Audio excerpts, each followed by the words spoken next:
저희 돌봄의 가족들은 계속해서 지금 빌립보서의 말씀을 저희가 생각하고 있습니다.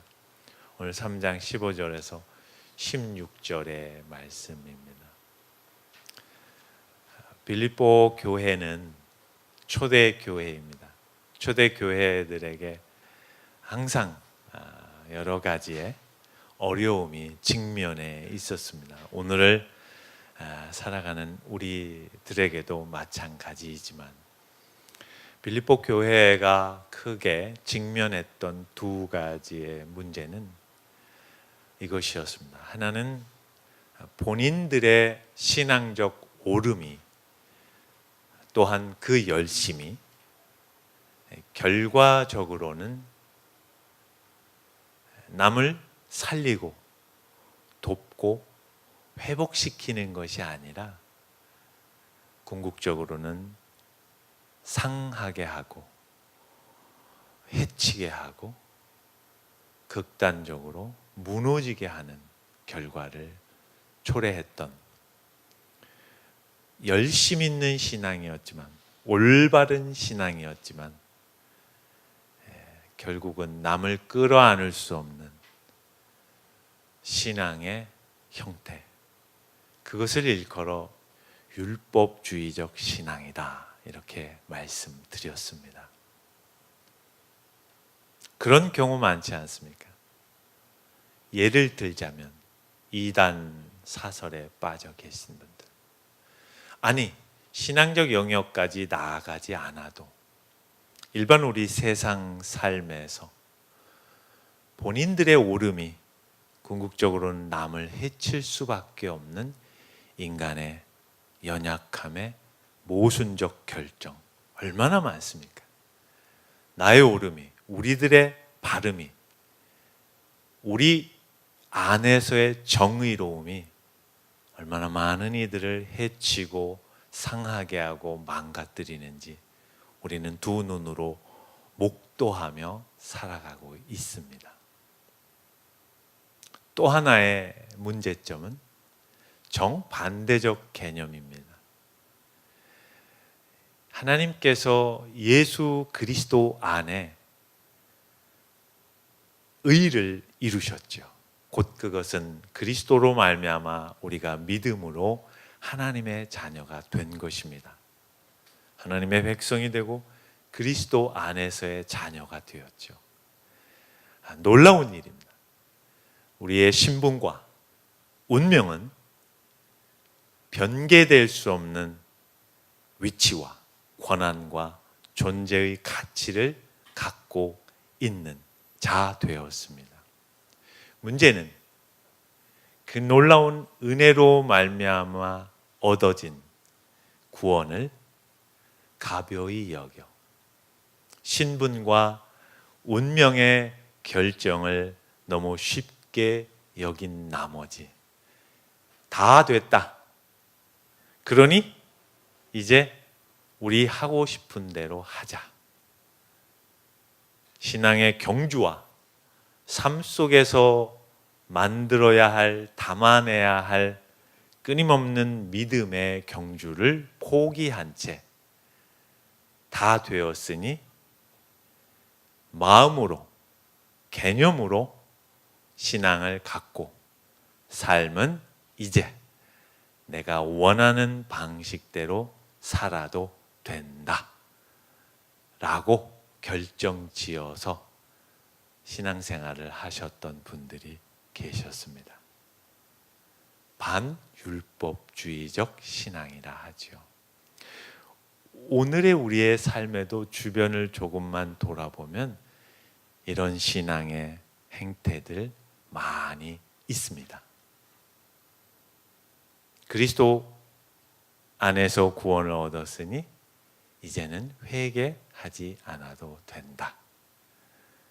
그리스도 안에서 살게 되었으니 모든 것 우리 마음대로 행하여도 된다. 두 가지의 신앙의 문제점이 초대교회, 곧 빌립보 교회에도 있었습니다. 사도 바울은 그 양극의 잘못되고 왜곡되고 뒤틀린 신앙의 형태에 대하여 1장과 2장, 3장 전반에 증언하셨습니다. 오늘 말씀은 그러므로 그 앞부분에 균형 있는 신앙, 그리스도 안에서의 복음이 무엇인지를 증언하시며, 그러므로 누구든지 우리 온전히 이룬 자들은 이렇게 생각할지니, 온전한 자들은 이렇게 이해하시면 맞습니다. 완전을 이미 이룬 것이 아니라 예수 그리스도 안에서 신분과 운명은 이미 확정되어졌지만, 예수 그리스도 안에서 주님 다시 오시는 그날까지 지속적으로 끊임없이 포기하지 않고 매일의 삶의 영역에서 그리스도의 장성한 분량, 곧 예수 그리스도의 성품을 배워가는 신앙의 경주를 멈추지 않고 실천해 나가겠다는 하나님의 자녀들, 곧 예수 그리스도 나아가 신앙 공동체 교회의 구성원들을 지칭하는 말씀입니다. 우리 온전히 이룬 자들은 앞에 사도 바울이 하나님께서 예수 그리스도 안에서 이루신 완벽한 의, 하나님의 자녀됨, 우리의 모든 죄와 허물, 그리고 세상 사람들이 아무리 노력하고 애쓰고 몸부림치어도 만들어낼 수 없는 그 생명과 진리와 그리스도의 사랑을 가진 자들을 말씀하는 것입니다. 율법주의자들, 반율법주의를 행하는 신앙의 형태 모두 다 그리스도 안에서의 생명과 은혜와 진리와 사랑과 덕과 가치와 복됨을 놓치는 실수를 범하는 것입니다. 빌립보 교회 공동체에 양극단의 사상과 가르침에 노출이 되었던 빌립보 교인들은 혼란스러울 수 있지 않았겠습니까? 사도 바울은 그것을 염두에 두고 이 말씀을 하시는 것입니다. 만일에 어떤 일에 너희가 달리 생각하면 다른 생각을 가질 수 있다는 것이죠. 지나친 자기 열심적 신앙에 깊이 빠져있는 그러한 신앙의 형태에 대하여, 아니면 반대로 신분과 운명이 결정났으니 내 마음대로 해도 된다는 기형적 신앙의 형태에 빠져있는 사람들 혹 있을 수 있는데, 그러한 양 경우에 두 가지의 경우 모두를 염두에 두시고 충분히 그럴 수 있지만, 사랑하는 빌립보 성도들이여, 하나님께서 이것조차 여러분들에게 분명히 나타내 주실 것입니다. 분명히 나타내 주신다는 것은 하나님께서 궁극적으로 구원을 완성시키시고 그 구원의 은혜 안에 허락된 하나님의 선택된 백성들이 결코 그 어떤 방해와 계략과 계책에 휘말리지 않고 하나님께서 이루신 그 구원의 온전하고 완벽하고 확실한 완성의 이룸이 하나님의 시간표 안에서 이루어질 것을 말씀하시는 것입니다. 그것이 하나님이 이것도 여러분에게 나타내실 것입니다 라는 말씀의 의미인 것입니다. 그러면서 결론적으로 사도 바울은 빌립보 성도들에게, 오늘을 살아가는 우리 모두에게 이렇게 말씀하십니다. 오직 우리가 어디까지 이르렀던지 그대로 행할 것이라. 이 의미는 무엇일까요? 신앙은 기도 하나로 이루어지는 것이 아닙니다. 예수 그리스도 안에서의 믿음은 나 자신의 열심적 헌신으로 완결되는 것이 아니라는 말씀입니다. 예수를 믿고 현실을 살아간다는 것이 현실의 문제와 답답함과 절망스러움을 해결하기 위하여 하나님께서 예수 그리스도 안에서 이루신 의를 끌어다 해결하는 것 또한 아니라는 말씀입니다. 그렇다면 하나님께서 그리스도 안에서 허락하신 의, 곧 구원, 은혜, 복됨, 인간의 진정한 존재의 가치, 신분, 운명, 그 모든 것들이 어느 모습, 어떤 자리, 어떠한 목표를 향하여 가야 하는가를 말씀하고 있는 것입니다. 앞서 말씀드린 것처럼 사도 바울께서 집요하게 일관되게 하시는 말씀, 복음 안에서 구원의 궁극적인 목표는 예수 그리스도를 닮는 것입니다. 신앙의 목적지입니다. 우리의 헌신, 우리의 열심, 나의 고백, 그 모든 것들 귀한 것이지만 그것으로 만들어지고 완성되는 것이 아니라 오직 하나님 아버지께서 독생자 예수 그리스도를 이 땅에 보내셔서 십자가에 죽기까지 순종케 하시고 십자가의 죽으심을 통하여 그리스도 안에서 누구도 이루어낼 수 없는 생명과 진리와 참된 인생의 가치를 만들어 내셨다는 것입니다. 우리에게 생명이 있습니다.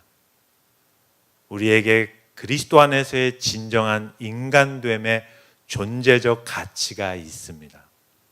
진리를 알고 있습니다. 여러분에게 여쭙고 싶습니다. 생명과 복됨과 가치와 진리가 여러분의 삶에 어떻게 작용하시나요? 생각해 보십시오. 실제 그렇게 와닿지는 않는다는 게 신앙의 깊은 고민입니다. 제 말씀이 지나쳤나요? 저는 그렇습니다. 예수 그리스도 안에 있습니다. 저의 인생의 운명이 결정됐고 하나님의 자녀입니다. 믿음을 갖고 삽니다. 그럼에도 불구하고 오늘을 살아가는 현실은 늘 팍팍합니다. 고단합니다. 때로는 절망 가운데 있습니다. 분노도 있습니다. 피하고 싶은 답답한 현실들이 눈만 뜨면 눈앞에 와 있습니다. 행복이요? 글쎄요. 저는 물음표입니다. 과연 행복이 무엇일까? 행복의 시작이요? 알 수 없습니다. 저는 고단한 게 저의 일상의 삶입니다. 그렇다면 여러분도 저와 비슷한 처지와 형편에 놓여 계시다면 고민이 안 되겠습니까? 그러면 무엇을 말씀하시는 건가? 사도 바울이 말씀하시는 우리가 어디까지 이르렀던지 그대로 행할 것이라. 그러면 그 현실을 그냥 답답함으로 끌어안고 가라는 말씀일까요? 아니면 현실적인 무슨 대책이 있는 걸까요? 오늘 말씀은 빌립보서가 증언하는 말씀은 그것보다 훨씬 크고 넓습니다. 어디까지 이르렀던지가 담고 있는 의미는 저와 여러분 한 분 한 분이 처해 있고 놓여 있고 심겨져 있는 오늘이라는 현실을 말씀하는 것입니다. 이것은 좀 더 넓게 확대해 보면 빌립보서 2장 5절 이하의 말씀, 예수 그리스도께서 하늘의 영광을 버리시고 낮추시고 비우시고 죽기까지 순종하신 십자가의 길을 말씀하는 것입니다. 언제까지? 그리스도께서 다시 오시는 그날까지. 그것이 어디까지 이르렀던지 그대로 행할 것이라는 말씀이 담고 있는 진정한 의미인 것입니다. 이 부분이 신앙적으로 믿음 안에서 납득이 되지 않고 이해가 되지 않는다면 우리는 끊임없이 그리스도를 현실 타파의 수단, 내가 겪고 있는 문제의 방법 외에는 끌어들일 내용이 없습니다. 예수님께서 예수 그리스도 안에서 이루신 하나님의 의라는 것은 그렇게 간단하고 가벼운 것이 아닙니다. 주님이 걸어가신 그 길, 사도 바울은 본문의 말씀 바로 앞부분에 그리스도께서 가신 그 길이 내가 가야 할 길이며 그분이 당하신 그 고난과 십자가의 죽으심이 내가 지나가야 할, 통과해야 할 어디까지 이르렀던지 그 길의 내용이라는 말씀입니다. 이 말씀이 여러분의 심령 가운데 부딪힌다면 두 가지로 반응하실 것입니다. 나는 예수를 안 믿을 거야. 아니라면 두려움과 불안감과 안쓰러움이 동시에 교차됐을 것입니다. 믿음을 이럴 때 갖는 것입니다. 예수 그리스도께서 십자가의 죽으심을 통과하여 무엇을 이루셨습니까? 4월 16일이 무슨 날인지 아십니까? 삶은 계란 까먹는 날입니까? 부활주일이 무엇인지 아십니까? 그리스도께서 십자가를 지시고 그 죽음을 뚫고 완벽하게 역전의 승리, 이루심이 무엇인지 그 의미를 아시겠습니까? 이걸 모르면 부활주일은 여러분의 믿음 삶의 안에서 능력을 발휘할 수가 없을 것입니다. 그냥 삶은 계란 하나 먹고 예수님이 부활하셨습니다, 해맑게 웃고 안녕으로 끝나게 될 것입니다. 이를 어떻게 합니까? 3월 1일부터 4월 15일까지가 일반적으로 교회들이 사순절의 절기로 신앙생활을 하고 있는 것입니다.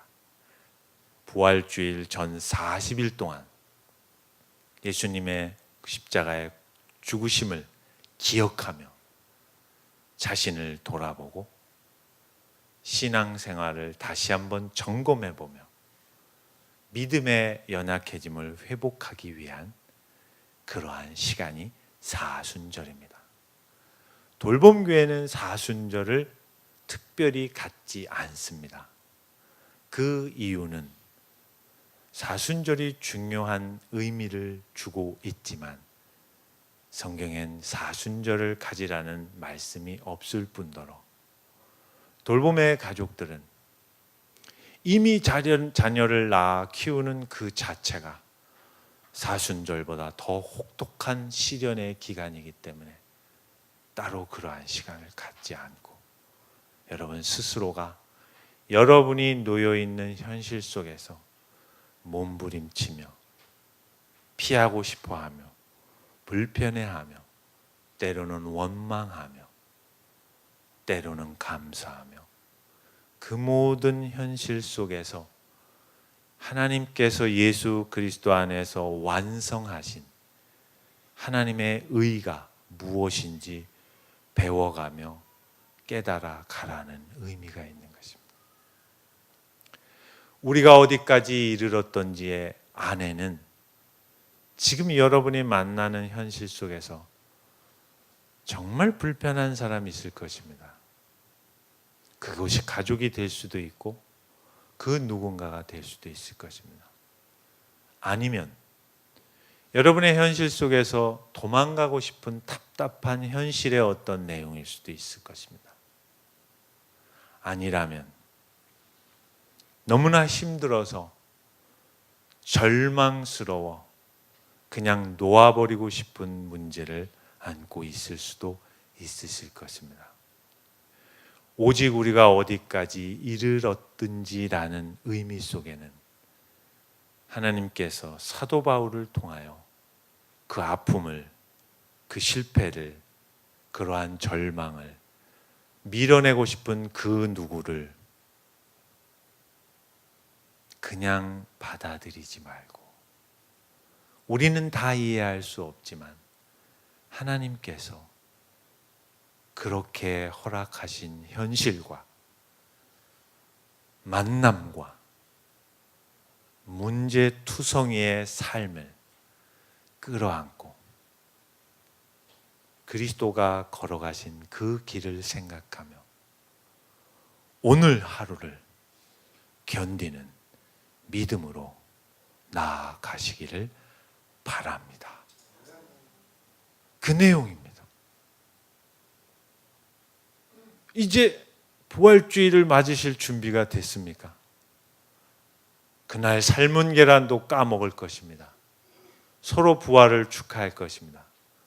그러나 서로가 서로에 향하여 어떤 마음으로 만나야 할지 이제 정리되셨죠. 우리 돌봄교회는 창조자 되시는 하나님 아버지, 그 창조 속에는 역사의 주인이신 하나님의 손길, 역사의 주인 되시는 하나님의 손길 안에는 우리가 원하는 현실적인 해결만이 아니라 아직 미완성인 고통과 좌절과 실패의 현실조차도 하나님께서 궁극의 종말의 완성을 이루실 것을 믿고 그 하나님을 따르며 그리스도가 걸어가신 그 길을 좇으며 오늘을 인내하며 부활의 승리를 서로가 바라보며 어떤 환경과 처해진 여건 속에서도 서로를 격려하며 다독이며 존중해주며 그 말씀의 진리 속에서 다시 한번 용기 있게 일어나고자 다짐하는 공동체입니다. 아멘이십니까? 죄송합니다. 옆구리를 찔러서 아멘을 받았습니다. 돌봄교회가 이런 곳입니다, 어머님. 저희는 무슨 행사를 통해서 사람을 호도하고 그 분위기로 신앙 성숙을 꾀하는 교회 공동체는 아닙니다. 할 일은 합니다. 그러나 하는 듯 많은 듯 하면서 다 하는 교회. 그리고 더 중요하게 여기는 것은 주일 와서 한 번의 예배 드림으로 만족하는 것이 아니라 월, 화, 수, 목, 금, 토 여러분이 처해 있는 현실 속에서 하나님이 어떻게 일하시는가를 두 눈으로 보며 온몸으로 끌어안고 체험하며 믿음으로 승리하기를 권면하는, 그리고 기도해 드리는 그러한 교회가 돌봄교회입니다. 이런 교회는 세상 어디에 가도 흔치 않을 것입니다. 아니 진짜 드리는 말씀입니다. 유진 자매님, 요즘 왜 저에게 이 성경 말씀에 대하여 도전해 오시지 않습니까? 저는 여러분에게 제안 드리고 싶습니다. 좀 이 성경 말씀에 대해서 이의를 좀 제기해 주셨으면 좋겠습니다. 도대체 알 수가 있나요? 정말 감동, 감화되어 이 말씀을 받으신 건지, 아니면 아무 생각 없이 그냥 앉았다가 예배를 마치신 것인지 좀 도전해 오십시오. 저에게. 그것이 정말 맞습니까? 당신은 정말 그렇게 살아가고 있습니까? 도전해 오시고 응전해 오시기를 부탁드립니다. 그래야 교회가 살아있는 교회지 뭐 이것이 그냥 설교 말씀 전했더니 아멘인지 아닌지, 그리고 제가 꼭 이럴 때 아멘 한번 해주십시오 하면 아멘 하시고, 점심 진지들 드실 때는 그렇게 화기에 역동적으로 생명력이 예배 때는 도대체 이게 가는 건지 멈추는 건지 선 것인지 도전해 주시기를 부탁드리겠습니다. 영래 형제님, 다음 주에 도전해 주십시오. 빌립보서 이 말씀을 가지고, 목사님 그게 진짜 맞습니까? 저는 이렇게 생각합니다. 그러니까요. 그거 해 주십시오. 이걸 해 주셔야 합니다. 우리 선호 형제님 해 주셔야 합니다. 미자매님은 감기가 걸리셨으니까 좀 나으실 때까지. 덕수 형제님 도전해 주십시오. 정말 이게 맞습니다. 정말 우리가 어디까지 이르렀던지 그대로 행하는 것이 담고 있는 의미가 오늘 말씀 가운데 맞는지 도전해서 저에게 자극을 주시는 여러분이 되시길 바랍니다. 자, 이제 부활주의를 어떻게 맞는지 준비되셨죠? 고난주간을 어떻게 맞는지. 따로 검은 옷 입고 고난주간에 교회 와서 기도하지 마십시오. 여러분이 계신 그 자리에서 믿음으로 사는 것이 무엇인지, 내가 요구를 해주고 싶은 저 상대에게 어떤 마음으로 오늘을 버티며 살아가야 하는지, 그게 더 힘겨운 싸움입니다. 성경은 그것을 우리에게 재차 부탁하고 권면하고 있습니다. 시작되는 한 주간 여러분 주저앉으시더라도 다시 일어나시고 주님이 걸어준 그 길을, 우리가 부활주의를 맞는 그날까지, 아니 우리가 주님을 만나는 그날까지 묵묵히 행하여 나아가는 돌봄에 승리하는 성도들 되시기를 축원합니다.